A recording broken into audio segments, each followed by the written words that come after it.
Hello and welcome to the Volunteer Development Series podcast. I am Pat Delizio, the General Manager of Diamond Valley Basketball, and today we are talking about how to create a financially sustainable club. To do this, we are joined by a fellow CPA Australia. He has spent the last 20 years in his own private practice as the Director of BHT Partners, a partner of Diamond Valley Basketball, in fact.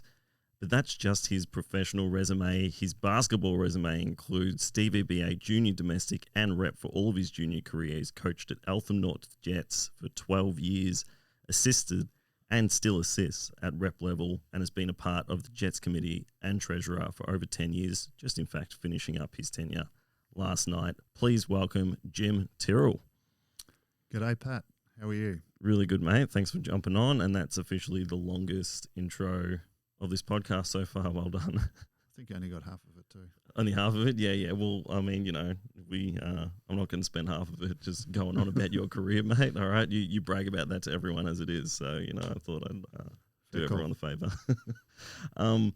So thanks for coming in. Really appreciate it. Obviously, as part of this resource that we're providing to our volunteers out there, we thought we'd tack on around some tips around being financially stable clubs, because obviously that's a really big part of everything that clubs do, and part of making sure that clubs are sustainable going forward, which is really important. So why don't you sort of start off about telling us about how you got involved in basketball and helping out sort of at that level as well? Yep, sure. So I started when my boys wanted to play basketball, which I encouraged them to do.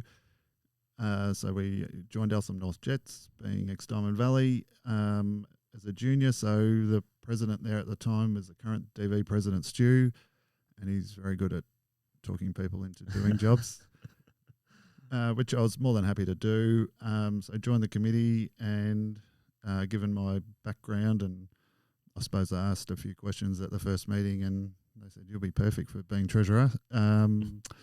So before I knew it, I was a treasurer, and that's how I got involved. Yeah, awesome. So over 10 years, you said you just finished up last night. How's that feel? Yep. No, it was a little bit sentimental, being involved for so long, and just worked with so many people, and just really good people. Everyone on a committee is a volunteer, giving up their own time for no reward. So it is good to get something back and work with good people. So, really enjoyed my time. And I'm still involved with the club. We'll coach, help with age group coordinators and stuff like that, and support the incoming treasurer as well. Yeah, awesome. Has a lot changed, I guess, since you started doing the role sort of over 10 years ago? Well, we had COVID right in the middle, and that was really different. So I suppose from a treasurer responsibility, it's changed a lot. We pretty much don't see any cash now, which is really good. We've changed a lot of processes, really automated a lot of things, streamlined a lot of processes, which has been really good, and will help hand over to new treasurer when that happens. But in terms of the committee space, we had a huge number of committee members, 15 plus, and then with COVID, we ended up having probably 4 on the committee. Oh, wow. Yeah.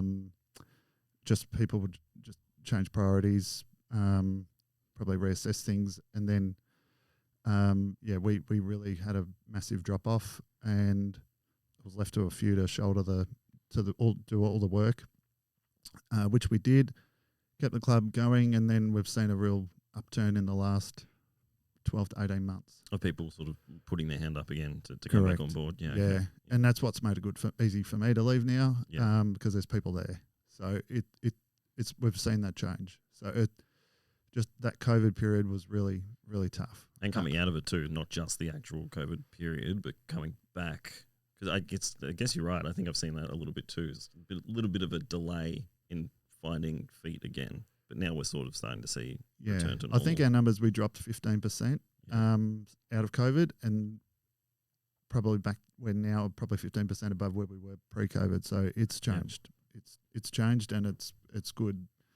And there's that committee feel, that volunteer feel was there, back a fair while ago. It seems to have come back, which that's awesome. Yeah. Awesome. So let's get stuck into it, into the specifics around what it means to run finances at club level. Yeah. I suppose the big question for me, I've never been treasurer myself. I don't profess to have a strong financial background. I have a lot of people around me that help out with that, including people like you. I guess the question is for me, if you know, a treasurer is obviously one of the 3 or 4 like vital roles to have in a committee. So do you need to have a financial background to be involved as a treasurer of a club? And I guess what basic skills do you need if not? Yeah. I think you definitely have to have an understanding of the money coming in and the money coming out. Okay. So for sure you need an understanding. You couldn't come in completely fresh. Yeah. But you know, I think if you were completely fresh, there's people you can lean on to start asking questions to get an understanding so that you could do the role. Yeah, gotcha. So it's definitely an important role. There's so many traits that you need if you're going to be a good treasurer. Obviously the financial understanding, but because there's so many people on a committee and they've got so many things that they want to do, which is why they're on the committee for the club, you have to communicate with everyone. So communication is just such a big key to understand what people want to do and the financial impact of those things. There'll be things that will cost the club money. There'll be things that will raise the club money, but you have to have an understanding of all that before you can sort of work with people on what they want to achieve. Yeah, okay. So a clear idea of what's coming in, what's going out, and where the club's sort of sitting. Yeah. I suppose from a domestic basketball club, it's not complete. I've been treasurer for other sporting clubs, like a cricket club, and you've got bars, things like that you have to deal with, a canteen. Basketball, domestic here, we don't. So it's pretty much you get your membership fees, or your game fees. You obviously you got your score sheet fees and you got your training hire fees. Yeah, and in simple terms, that's it. Yeah, there's not a lot of different revenue streams flying in to sort of have to reconcile. No, yeah, no. So that does make it simpler from a domestic basketball situation. Yeah, okay. Yeah, so it's not you don't get everything coming in. You have to go through 20 different line items of all these things coming in and balancing out timings and all that sort of stuff. It's kind of pretty simplified. Yeah, and most. Well, I mean, we're set up. We at Eltham North try and our charter is, or our constitution is, to promote the participation of basketball. So we need to. Part of that is to make it as affordable as possible, so we can get as much participation. Yeah.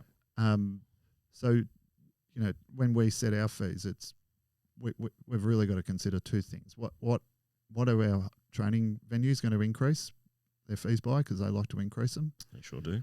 And we know that has a flow-on effect for what Don Valley is going to charge for their game fees. Yep. So that they're the 2 variables, and pretty much we just follow that. Where we've got a good buffer in our finances, but we're not in.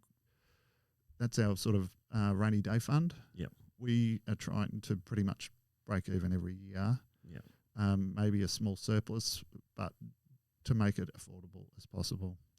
Rainy day fund. What's a rainy day? Like when would you need to tap into that as a club? It's a good question. We don't know. Is it another, heaven forbid, COVID that we need funds to fund something? Is it to help the association at some point as in terms of a loan, which has been done before? Yeah. We don't know, but we don't want to obviously. We're happy with the fund that we've got there, and we're happy to keep it there. And it's not huge by any stretch, but it's a buffer for us that we're comfortable with. Yeah, and it's that balance, I guess, right? I guess all of it's really a balancing act at the end of the day. Like you want to make sure that you're keeping things affordable, but you also want to make sure the club's financially strong. Correct? It's a balancing act. Yeah. And you know, obviously, if there's things that you can do, like we had a fundraising day last month. Really successful day, really good in terms of the club bringing people together, but financially it worked well. So there's things that can happen, and then, which is good, and then we can decide, what are we going to spend that on. Like during COVID times, we use part of our funds we bought reversible training tops for everyone. There's just things like that we'll do to engage the community and offer something. And you can make those sort of decisions as you come along and how strong you are going forward, right? Correct. Yeah. Yep. Yeah, awesome. So I guess we're sort of talking about that a little bit, but looking to the future for clubs, do you think it's important just to look year on year? Okay, well, this is how we're going to do this year. Great. At the end of this year, let's think about how we're going to do things next year. Or do clubs need to plan sort of 3-4 years in advance? It's a good question. A lot of it's driven by the president on what they want to do, and the executive, and how long they sort of plan to be around for too. What in their position on the executive, what do they want to achieve? It sort of comes down to that kind of stuff. If you've got a president looking to exit in the next 2 years, then those plans sometimes just are not going to be worth it, because you end up with a new president who's going to whole fresh new ideas or new committee, and it just goes by the wayside. So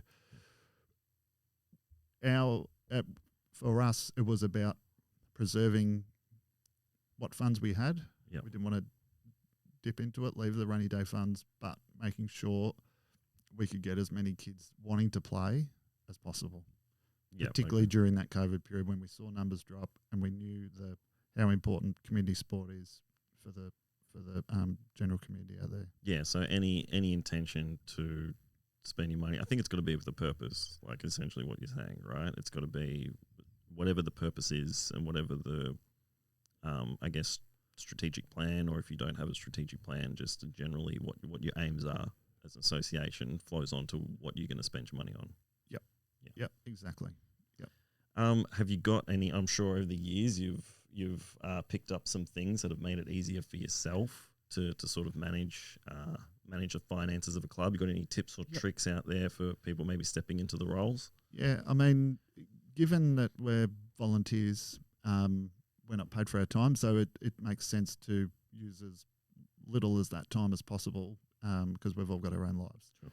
So what we've done really well, we've automated a lot of the things that we do. We've used technology as much as possible. So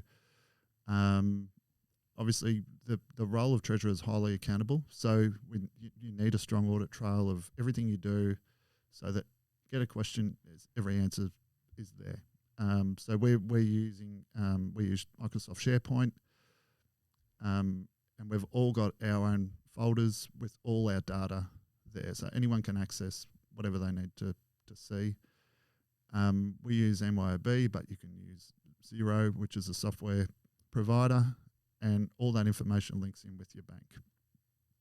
So again, you're not sitting there spending hours keying data in, or that kind of stuff. It all just sinks in using rules to prepare the reports you need to prepare. So that use of that technology is really strong. We've got our own email addresses, treasurer at the club, so that again, someone leaves, they just take over. All invoices are in the one spot. All the accounts are sent to the one spot. It just makes life a lot easier. Yeah, actually underrated thing that I don't think we've actually spoken about on any of the episodes is that email thing, because I see it so often that clubs use individual emails and then they change, and we've got to get new ones for everyone. And again, like, even, look, heaven forbid this might happen to someone out there, but you might log into the email and then you can at least see the history of what's gone in and what's gone out, and there might be something that concerns you or whatever. So that's a huge part of it, right? Yeah, and it just makes life easier. Yeah. You're not getting things mixed up with personal emails or whatever, but it's just there. New treasurer comes in, they just take over the account, away they go. We're not having to tell 10 different people to send invoices to this new email address, things get lost, all the rest of it. Yeah, absolutely. So just using technology as much as possible definitely makes things easier. There's hardly any cash, uniforms, all online sales, all come through. So just that as much as possible, which is good. I suppose something that changed, in finals, we used to have to put the hat around. Everyone's got to put in their, $8 or whatever for a finals game. Oh yeah, sure. So we don't do that anymore. We just sort of work out roughly how many teams are going to make finals, and just as part of the fees, because it was a nightmare to chase it. You get cash. I thought someone said, "Oh, did we have to pay for finals?" It's just you sort of amortize it across all the teams at the start of the season, get it done with. Yeah. So just making life easier for volunteers, which particularly a few years ago was just about impossible to get. We just needed to make life easier for the volunteers because we just couldn't afford to lose any more either. Yeah, and I guess what we're doing now from an association point of view to help that is we've set the fees, I guess, just before sort of Cup Day for the whole calendar year ahead for the 2 seasons. So that would make it easier for clubs. Makes it a lot easier. Particularly the corp people we hire courts for from training, they usually give us 12 months in advance as well. So the good parts about all that is we can set our fees. We know we're covering the increases because we can't set fees without knowing what things are going to go up, as I was talking about before. So at least we know what we're covering, or if we're going to go short or we need to increase because we're going to spend money on a program or whatever. So at least we know we can do our numbers beforehand, because part of the process, obviously, of Treasurer is to do a budget every year. Yeah. To again check your players, your court hire, all those kinds of things as well, to make sure that we're achieving the goals what we want to achieve as a committee. Can you talk a little bit about a budget? What a budget would look like for a sort of average size club?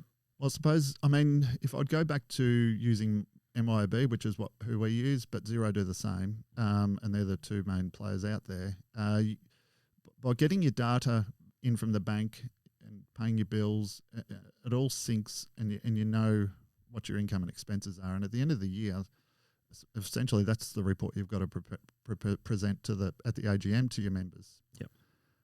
And the software does all that, which again, that's a time saver. You're not putting things together, but within that you can run like a monthly profit and loss for your club, which varies month to month, hugely when money comes in and goes out. So that at least that is a basis you can use. So for a budget for the following year going forward, yeah. But you can deep dive and go a bit further, work out how many players you've got from the registrations, what your fees are,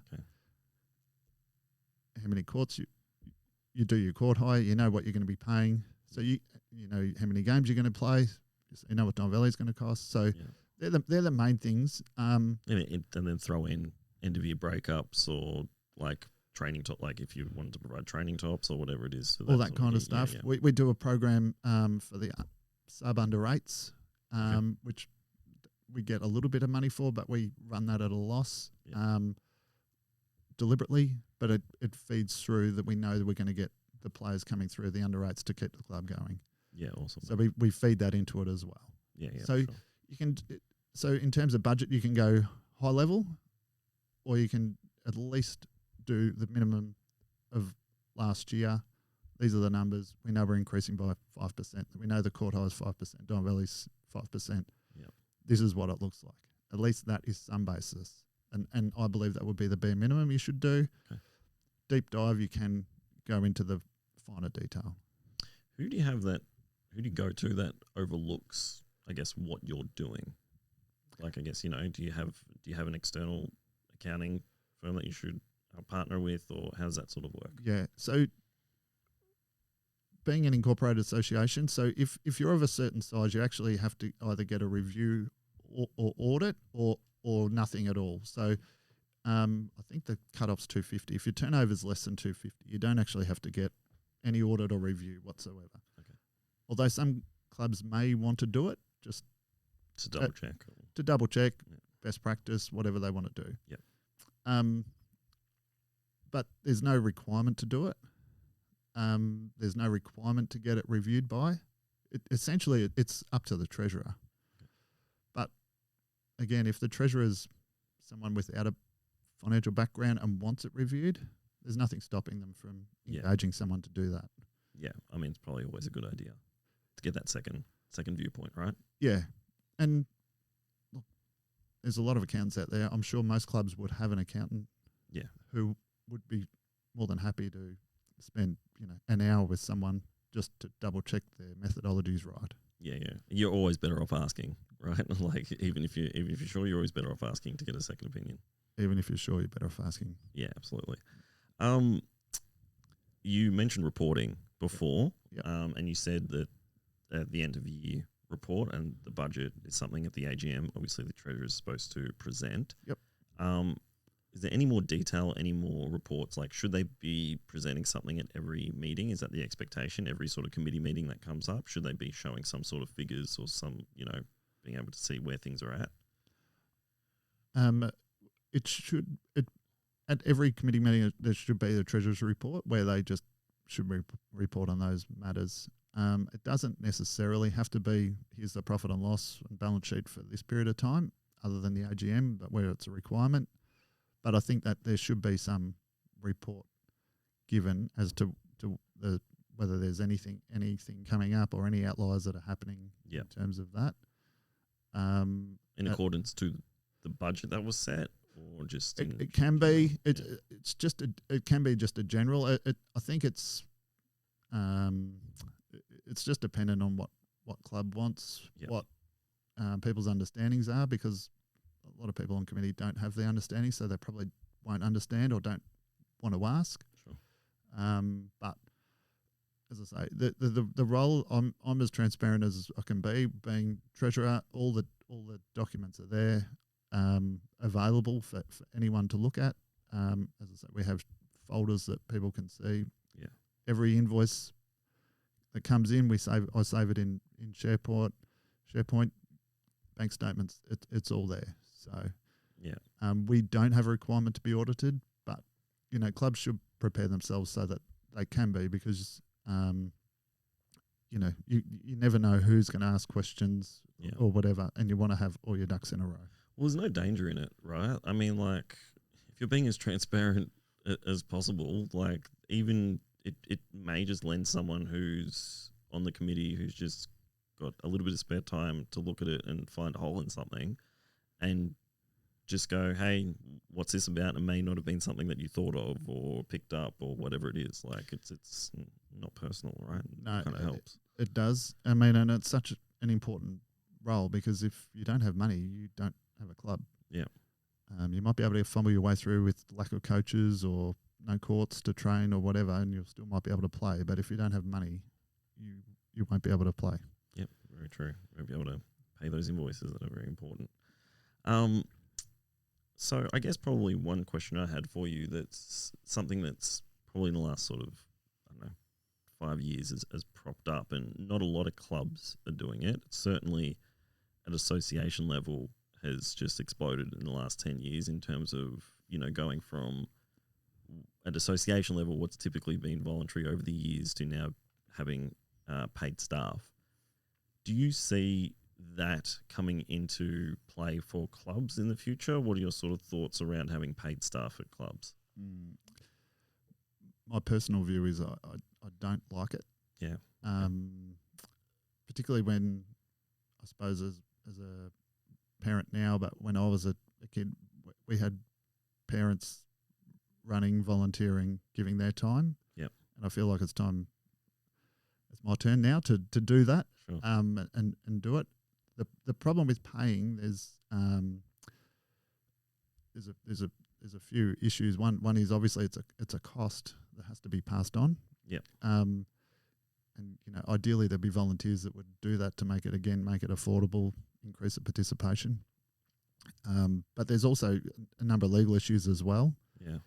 In terms of the ATO, fair work, making sure you're paying right rates. Then there's the admin side.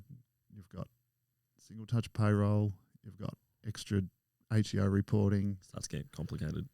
Work cover. Yep.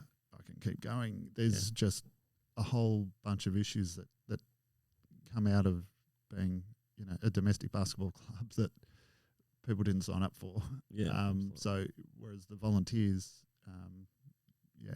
And goes around that. And the volunteers have got to oversee that extra work. So you're trying to, I guess, like the theory is, well, we're putting paid staff in to take away time from the volunteers, but that load of overseeing all that HR stuff, all that tax stuff, still got to land on someone, doesn't it?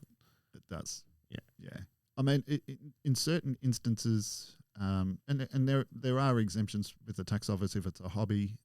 For like you might employ a DOC, which I think is it's hobbyist. Yeah, good. Provided that's their hobby and that's not their profession, then we're okay. But there's still paperwork and forms that need to be completed to make sure that we've got sign off on that as treasurer. They're filled in the right form from the tax office, and then there's a level of comfort there that if something comes back, well, we've done what we needed to do. But in terms of going further in terms of employing and paying people, I just hope that volunteers would put their hand up to avoid that. Yeah, and as we've said many times on this series, it's the many hands make light work, and if you can share responsibilities, create subcommittees, and do all that stuff, it can lead down a much easier path, right? Yep, for sure. Yep. Awesome. I reckon that's everything I've got for you today. Did you have anything else that you want to mention that we maybe haven't spoken about? I suppose it's just being aware, obviously, that when you are treasurer, there are those responsibilities, and it's a highly accountable role, probably the most accountable role on the committee, and the responsibilities that you have. And again, that using technology is such a big thing. Yeah. And if you're not sure, there's so many YouTube videos on how to actually do things with a lot of those softwares that can help. But also, just ask. I think there will have to be an accountant nearly in every club that I'm sure would help if needed. As you said, an hour of time, right? Like just to look over things. Am I doing this? Am I doing this the right way? Yeah. Things like that. But just asking for help. Awesome. Well, I often ask you for help, so I really appreciate that. Thanks for everything that you do for DVBA, and obviously that you've done for Eltham North and everyone over the years. It's really appreciated. Thank you. Thank you for coming on today, and really appreciate your time. Cheers. No worries. Thanks, Pat.